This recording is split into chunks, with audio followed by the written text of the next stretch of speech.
ጤና ይስጥልኝ ክብራትና ክብራን የቻናላችን ቤተሰቦች እንዴት ቆያችሁልን? አስቀድሜ ዛሬ ጉንፋን ስለያዘኝ ይቅርታ ጠይቃለሁኝ። ነገር ግን አዲስና በጣም ወሳኝ ጉዳይ ይዤላችሁ መጥቻለሁ። የሚታወቀው የመድረክ አጋፋሪው ጋዜጠኛው ዩቲዩበሩ ቴዎድሮስ ካሳሁን የድረሱልኝ ጥሪ ማስተላለፉ ይታወሳል። በአሁኑ ሰዓት በከፍተኛ ህመም ስሜት ውስጥ ሆኖ ነው የሚገኘውና ድረሱልኝ፣ ለልጆቼ ማስተማሪያ እንዲሁም ደግሞ የቤት ኪራይ የምከፍለውም የለኝም፣ በአሁኑ ሰዓት በህመም ላይና በከፍተኛ ጭንቀት ውስጥ ነው የሚገኘው፣ ድረሱልኝ ሲል የኢትዮጵያን ህዝብ ጥሪ አቅርቧል። እንደሚታወቀው እንግዲህ ቴዎድሮስ ካሳሁን በጣም በሚገርም ሁኔታ መድረክ የሚመራ የሚያቀላጥፈው ዘናጭ የነበረ ጋዜጠኛ ነው። በተለይም በአሁኑ ሰዓት በኢቢኤስ የምትገኘው ምህረት ጋር ሆኖ በፋና ላምሮት ላይ በፋና ማለት ነው በሚገርም ሁኔታ መድረኩን ሲመራ ሲያቀላጥፈው ተመልክታችሁታል። ከዚህ ባሻገር በተለያዩ ስራዎቹ በዩቲዩብም እንደዚሁ በራሱ ቻናል የምታውቁት ነው። ዛሬ ግን ይህንን ነገር ሁሉ መስራት አቁሞ በፍጹም ከስራው ዓለም ተገሎ በህመም ላይ ነው የሚገኘው።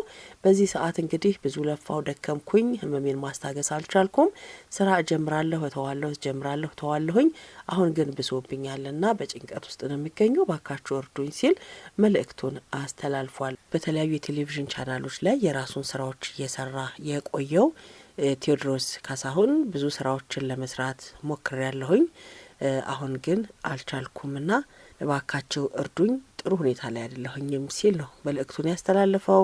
ስራዎቹን ለመስራት እየሞከርኩኝ ነበር፣ ግን ያው እንደምታውቁት በጣም ተከታታይነት የሌለው ብቅ ጥልቅ ወይም ደግሞ ጥፍት መጣ አይነት ነገር ውስጥ ነበር የቆየሁትኝ። ያም አሁን እንደተረዳሁት ከሆነ ወድጄ እንዳልሆነና የህመሙ ምክንያት እንደሆነ ነው የተረዳሁት የሚል ሀሳቡን አስተላልፏል። ነገር ግን ለብዙ ጊዜ ለሰውም ያልነገርኩት ነገር ነበረ። የውስጥ ጭንቀት ነው፣ ለውስጤ ለራሴ አምቄው ቆይቻለሁኝ። ያ ነገር ግን ጎርቶኝ ዛሬ ከስራው ዓለም ውስጥ እንድገለልና በህመም ውስጥ እንድሰቃይ አድርጎኛል። ስራዬንም ድንገት ሳልናገር እያቋረጥኩ የምወጣባቸው ጊዜያቶች በጣም በርካታ ነበሩ። ከዛ ውስጥ አንዱ እንግዲህ በፊት ለፊት የሚታዩ ቴሌቪዥን ላይ የተከሰቱ ነገሮች ነበሩ። እንደምታውቋቸው ብዙ የቴሌቪዥን ፕሮግራሞች ጀምራለሁ፣ ነገር ግን ብዙ ሳልቆይ ትቼ እወጣለሁ። ያ ደግሞ አሁን እንደተረዳሁት ከሆነ ወድጄ ሳይሆን በቃ ህመሙ ነው ይሄን ያደረገው የሚል ሀሳቡን ነው በራሱ ዩቲዩብ ቻናል ላይ ያጋራውና የተለያዩ አይነት ነገሮችን ሞክር ያለው ነገር ግን ሊሳካልኝ አልቻለም ሲል ነው ቴዲ ሀሳቡን ያስተላለፈው። ለማንኛውም በአሁኑ ሰዓት እየተባባሰና የተለያዩ ደስ የማይሉ ስሜቶች ውስጥ ወደ መግባት እየመጣው በመምጣቴ ከዚህ በኋላ ምንድነው የምጠብቀው የሚል ሀሳብ ውስጥ ገብቻለሁኝ። እንዲያውም ደግሞ ራስን እስከ ማጥፋት ድረስ የሚያነሳሳኝ ነገር ነበርና እንደዚህ አይነት ነገር ውስጤን ሲሰማው ሁሉንም ነገር እርግፍ አድርጌ ትቼ ወደ ጸበል ሄጃለሁ። አሁን የምገኘው በጸበል ቦታ ነውና ባካችሁ ወርዱኝ፣ ልጆቼን አስተምሩልኝ፣ የቤት ኪራይ ክፈሉልኝ፣ ተባበሩኝ ሲል መልእክቱን አስተላልፏል። እንግዲህ መላው የኢትዮጵያ ሕዝብ ቴዎድሮስ ካሳሁንን የመድረክ አጋፋሪውን ዩቲዩበሩን እንድትረዱት በዚሁ አጋጣሚ መልእክታችንን አስተላልፋለሁ። የተከሰተውንም ነገር አስመልክቶ ወደፊት እነግራችኋለሁ በዝርዝር። አሁን ግን ምንም እምላችሁ ነገር የለም። ነገር ግን በአሁኑ ሰዓት እኔን መርዳት የሚፈልግ ካለ በኢትዮጵያ ንግድ ባንክ በ19822777 መርዳት ትችላላችሁ። ይህ የንግድ ባንክ አካውንቴ ነው፣ መርዳት ትችላላችሁ ብሏል። እንግዲህ እንደምታውቁት ኢትዮጵያውያን ባህላችን መረዳዳት ነው፣ መከባበር ነው፣ አንዱ ለአንዱ አለውልህ መባባል ነውና ቴዎድሮስ ካሳሁንም ወደ መድረኩ እንዲመለስ እንዲሁም ደግሞ ወደ ስራው እንዲመለስና ልጆቹንም እንዲያሳድግ ከባለቤቱ ጋርም በፍቅር በሰላም በጤና እንዲኖር የእናንተ ድጋፍ ይፈልጋልና በያላችሁበት እርዳታችሁ እንድታደርጉለት በዚሁ አጋጣሚ መልእክታችንን እናስተላልፋለን። ስለምታደርጉለት ቀና ትብብርም እንደዚሁ አስቀድመን እናመሰግናለን። እንግዲህ በዓለም አቀፍ ደረጃ እንደሚታወቀው እንዲህ አይነት ጉዳይ የሚያጋጥማቸው እጅግ በጣም በርካታ ሰዎች አሉ።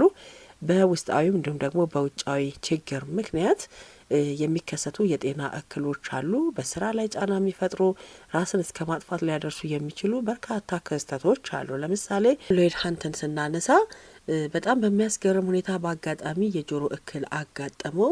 በዚህ ችግር ውስጥ ብዙ ሰዎች ሸሹት፣ ብዙ ሰዎች አትሰማም፣ ከዚህ በኋላ ምን ታደርጋለህ እያሉ ተዛበቱበት።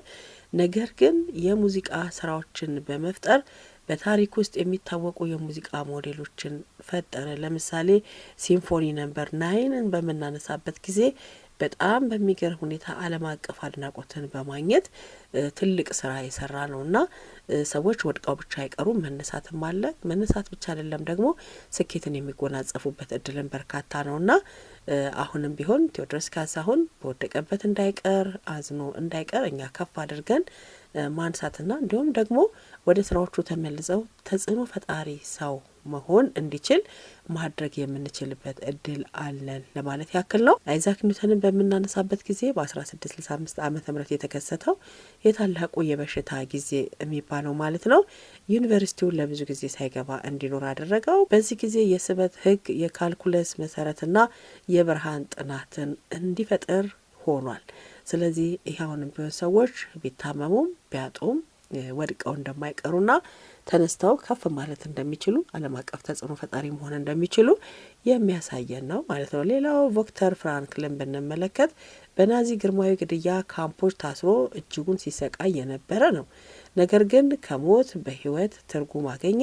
ከዛ በኋላ ሎጎቴራፒ የሚባለውን የስነ ልቦና ሕክምና ፈጠረ ማለት ነውና ከዚህ ባሻገር ጄኪ ሮሊንግ እናንሳ።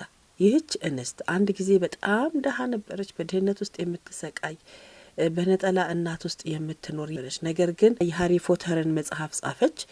በታሪክ ውስጥ በጣም በደማቁ የተጻፈላትንና ታዋቂ የሆነችበትን መጽሐፍ ከጻፈች በኋላ በዓለም አቀፍ ደረጃ የፈጠራ ጸሐፊ ተብላ እስከ መሸለም የበቃች ታላቅ ሰው ሆናለች።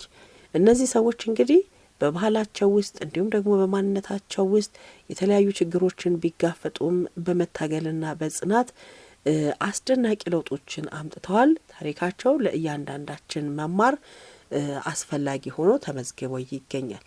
ስለዚህ አሁንም ቴዎድሮስ ካሳሁን አነሳሱ የሚገርም ነበረ። በጣም ጎበዝ፣ አዋቂ፣ መድረክ አጋፋሪ፣ መድረክ መሪ የነበረ ነው። ጋዜጠኛ የነበረ ነው። እንዲሁም ደግሞ የራሱ የሆነ የዩቲዩብ ቻናል ያለው ነው። ነገር ግን በተለያዩ ህመም ምክንያት በውስጥ ጭንቀት ምክንያት እንዳልወሱ በህመም ምክንያት ስራዎቹን እያቋረጠ ይወጣል፣ ይጀምራል፣ እያቋረጠ ይወጣል። የብቃት ማነስ አይደለም፣ ብቃት አለው።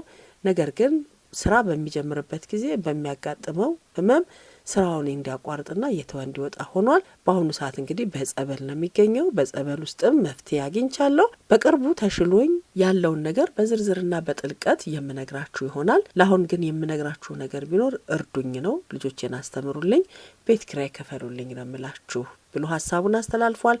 እኛም እንግዲህ ባለን አቅም ቴዎድሮስ ካሳሁንን ደግፈ ነው ልክ እንደዚህ ቀደም ሲል እንደጠቀስናቸው ዓለም አቀፍ እውቅና ያተረፉ ነገር ግን በአንድ ወቅት በህመምም ይሁን በሰዎች አስተያየትም ይሁን እንዲሁም ደግሞ በኑሮ በማህበራዊ ሁኔታ ወድቀው የነበሩ ነገር ግን ከፍ ካሉ ሰዎች መካከል እንዲሰለፍ ለማድረግ የሁላችንም ትግልና ርብርብ ይፈልጋል።